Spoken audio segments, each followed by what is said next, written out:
Olá, olá, meninos, meninas, tudo bem com vocês? Bom, hoje a gente vai iniciar um novo capítulo, né, com relação à estrutura das bactérias, certo? Eu já andei sublinhando aqui alguns tópicos principais para a gente trabalhar, né? E então o capítulo, quero que vocês me acompanhem aí, no capítulo 4, estrutura das bactérias, né?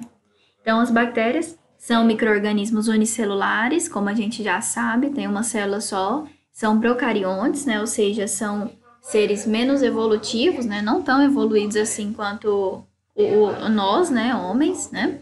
E toda célula bacteriana vai possuir membrana plasmática, hialoplasma, ribossomos e cromatina, né? Nesse caso, a célula bacteriana ela vai ter o chamado plasmídio, que é uma molécula de DNA circular. Então, esses plasmídios são aqueles tipos de DNA que contêm genes, né? Genes esses que geram resistência aos antibióticos. Esses genes, quando a gente fala nesses tipos de genes, pessoal, é o que faz com que dificulta o antibiótico de atuar, né? De atuar no sentido de matar esse microorganismo. Então, aqui a gente tem uma bactéria completa. Ela tem estruturas como fímbrias, são essas que vocês estão vendo aqui, além de cápsula. Vamos lembrar que nem toda bactéria tem cápsula, e as bactérias que a possuem são mais resistentes, né? E, consequentemente, é mais difícil também que o antibiótico rompa, né, essa barreira. Além disso, a bactéria tem uma parede celular constituída de uma camada externa, uma camada de peptídeo glicano e ainda tem membrana plasmática. Ou seja, essa bactéria ela tem três estruturas que ela pode ter, né, na verdade, né, por causa da cápsula. Três estruturas que fazem com que ela seja tão resistente, que é a cápsula, a parede celular e a membrana plasmática. Então, tem três estruturas aqui que fazem com que ela seja bastante rígida e resistente. Além disso, ela tem um DNA aqui, nucleóide, né, todo bagunçado, né, assim, não tem carioteca, não tem uma membrana envolvendo esse DNA. E tem flagelo, que serve para a sua locomoção. Né? Então, como eu falei aqui, algumas espécies de bactérias possuem externamente a membrana esquelética, outro envoltório que é o chamado de cápsula, que eu falei para vocês, que nem toda bactéria tem. Né? A bactéria que tem vai ser mais perigosa, ou seja, mais patogênica. Né? Então, a periculosidade dessas bactérias reside na cápsula. E até um exemplo aqui, o caso das bactérias que causam a pneumonia, que são os pneumococos, né? Essas bactérias têm cápsula, então, assim, por isso é tão difícil, às vezes, tratar uma pneumonia. É tão difícil matar uma bactéria causadora de pneumonia. Outro ponto, outro tópico que a apostila traz aí pra gente é quanto à coloração das bactérias, né? A gente não vê no microscópio uma bactéria desse jeito, né? No microscópio óptico ela não é vista dessa maneira, né? Exatamente. Somente no microscópio eletrônico, né? E quando a gente fala de visualização de bactérias no microscópio, um dos métodos, né, utilizados vai ser a coloração. Então, eu preciso corar esse tipo de amostra primeiro, né, que pode conter a bactéria. Consequentemente, a bactéria vai ser corada. Esse método é chamado método de Gram. Gram porque foi quem descobriu, né? Então, esse método de coloração de Gram, minha apostila desceu aqui, serve, então, para que a gente visualize as chamadas propriedades morfológicas das bactérias, né? Essa coloração de Gram, a gente começa fazendo, tem todo um procedimento, né? Como se fosse uma receitinha de bolo aqui, né? Que começa aplicando um corante. Esse corante chama-se cristal violeta. Em seguida, a gente aplica solução de iodo nesse tipo de amostra, por exemplo, que a gente está trabalhando, né? E nesse momento, olha lá, todas as bactérias estão coradas em azul, então ainda não dá para discernir qual é qual, quem é quem. Depois, as células são tratadas com álcool, que vão descorar, né, essas bactérias. E aqui existem dois tipos de bactérias, né? São as gram-positivas e as gram-negativas. Essas gram-positivas vão reter esse cristal violeta que a gente está comentando aqui, que foi o primeiro corante, né? Então, se ela retém o cristal violeta, né? elas permanecem azuis e as gram-negativas são totalmente descoradas pelo álcool. Em seguida, vai adicionar um outro corante, né, o que a gente chama de um contracorante, que é como um vermelho, né? E aí é onde a gente vai ter um contraste, tá? Então, é aplicado de modo que as gram-negativas são descoradas, passam a adotar essa coloração contracorante, que é o vermelho. Então, elas passam a ficar de vermelho ou um rosado, alguma cor assim. E as células gram-positivas revelam-se de uma cor púrpura, né? Que é um roxo, tá? Então, eu coloquei aqui para vocês que existem duas tipos de bactérias, né, que são as gram-positivas e as gram-negativas, cada qual com as suas diferenças. A gram-positiva vai sempre se corar de roxo, então no microscópio a gente vai ver ela sempre de cor roxa, e as gram-negativas sempre de vermelho, então no microscópio a gente vai ver sempre ela avermelhada, tá? É isso que faz a gente diferenciar se é gram-positiva ou se é gram-negativa. E qual que é a diferença morfológica estrutural, perdão, entre uma e outra? Uma membrana externa, que uma possui e a outra não. A gram-negativa tem membrana externa, ou seja, tem uma membrana a mais. A gram-positiva não possui essa membrana externa. Essa é a característica uma característica fundamental entre uma gram-positiva e uma gram-negativa que a gente precisa saber, certo? Bom, agora a gente vai falar um pouquinho sobre a morfologia, ou seja, a forma dessas bactérias. Elas podem estar agrupadas em cocos, né? Podem estar agrupadas em bacilos, em espiroquetas ou em vibriões, certo? Que são essas imagens que vocês estão vendo aí. Quando estão agrupadas em cocos, é uma bactériazinha em formato esférico mesmo, é uma bolinha mesmo que a gente vai ver, tá? São geralmente, né, gram-negativos, anaeróbios, ou seja, não requer oxigênio para sobreviver. E aí esses cocos podem estar agrupados de várias maneiras. Em diplococos, ou seja, quando eu tenho dois cocos juntos, né, dois cocos agrupados, na imagem vocês vão ver melhor. O exemplo é a Neisseria gonorrhoeae, que é causadora da gonorreia.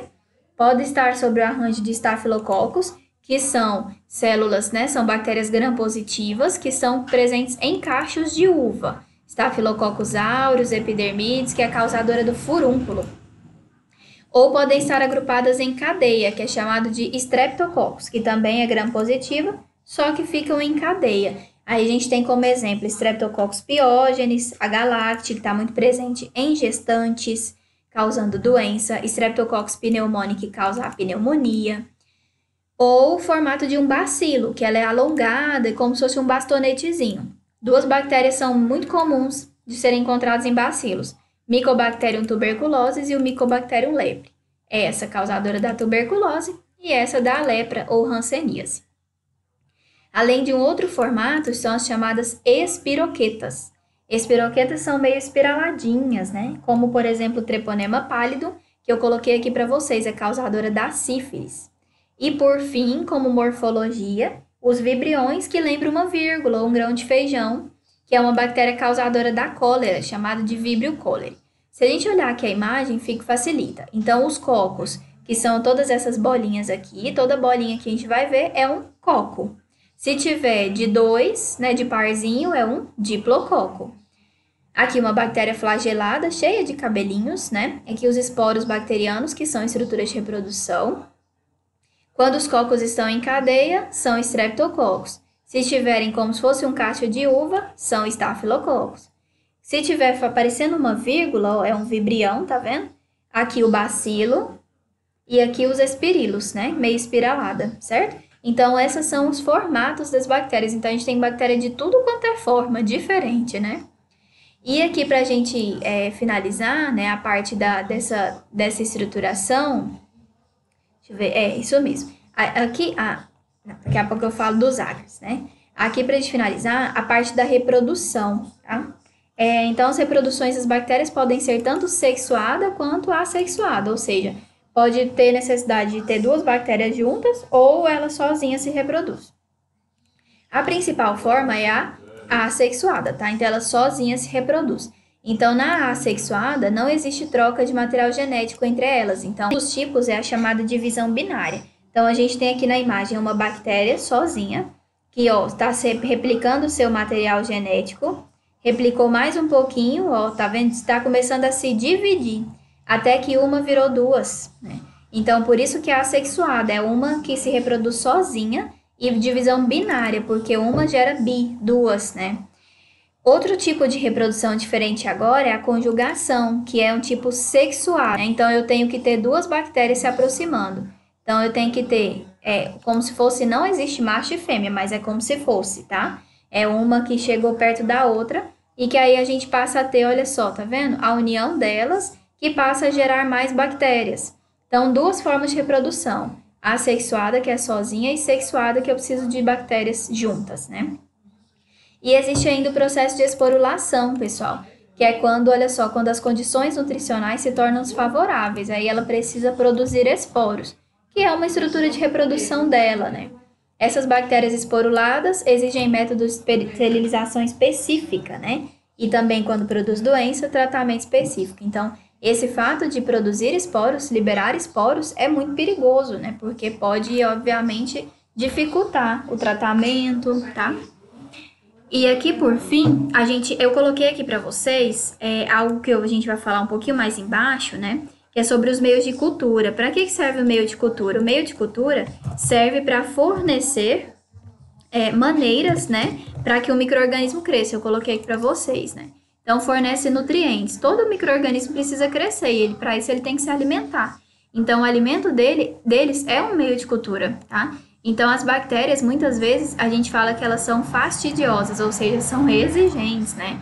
Então, elas precisam se alimentar e coisa que elas gostam.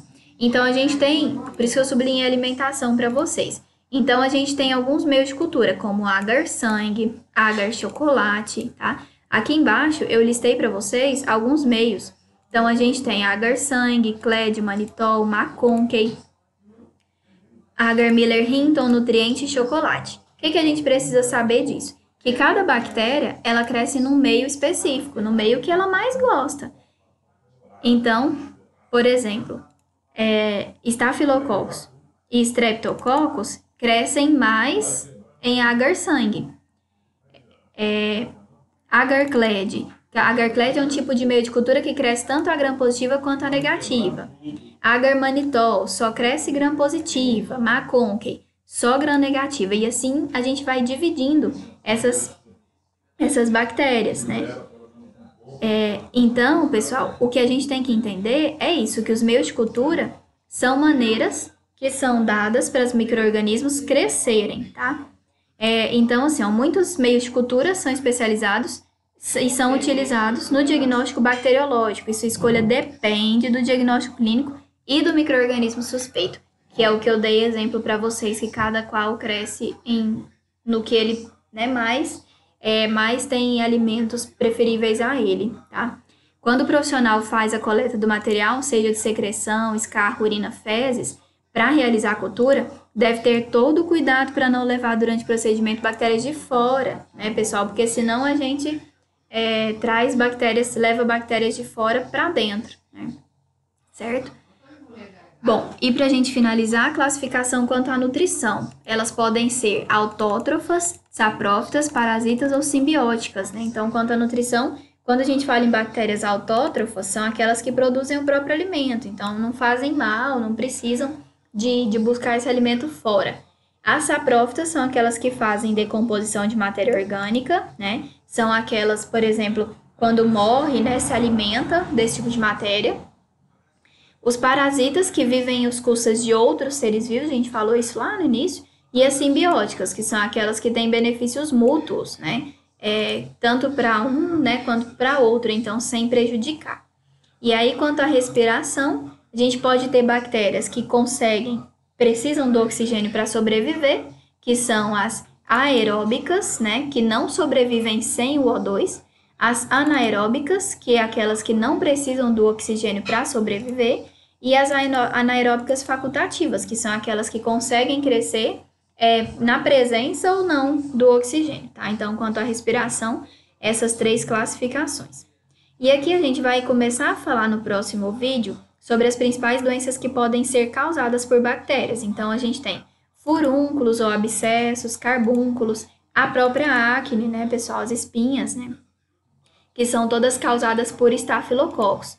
Os streptococcus podem ser causadoras das erisipelas, das celulites, que não é a celulite que nós mulheres estamos acostumadas, né? É a inflamação mesmo da célula.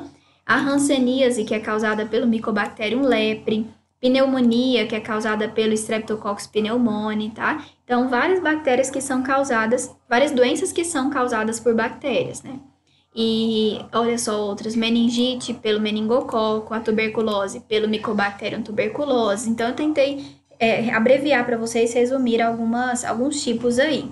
E aí, muitas vezes, nessas infecções causadas por bactérias, né? Quando não tem a vacina, que é a principal proteção, é necessário que faça uso dos antibióticos. Então, a antibiótico terapia, que é utilizada para destruir ou impedir a proliferação de micro-organismos. E para isso, muitas vezes, o médico precisa solicitar o antibiograma, que é aquele tipo de exame que ele sabe se a bactéria é sensível, intermediária ou resistente àquele antibiótico, né? Então, por exemplo, a gente vê hoje a amoxicilina. Ela sozinha não consegue fazer mais efeito, então o médico está associando com o clavulanato, 800 e 200 miligramas de um e de outro. Então, assim, é o mais ideal para tentar minimizar a resistência que está sendo causada pelos antibióticos, certo?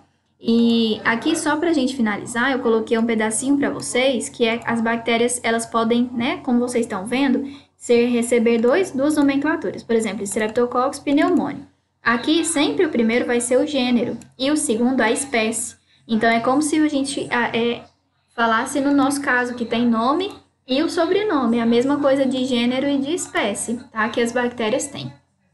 Tudo bem? Então, espero que vocês tenham entendido sobre esse pedacinho, tá? Já tinha listado aqui, né, sublinhado. E qualquer dúvida a gente retira agora. Obrigada e até mais. Até a próxima.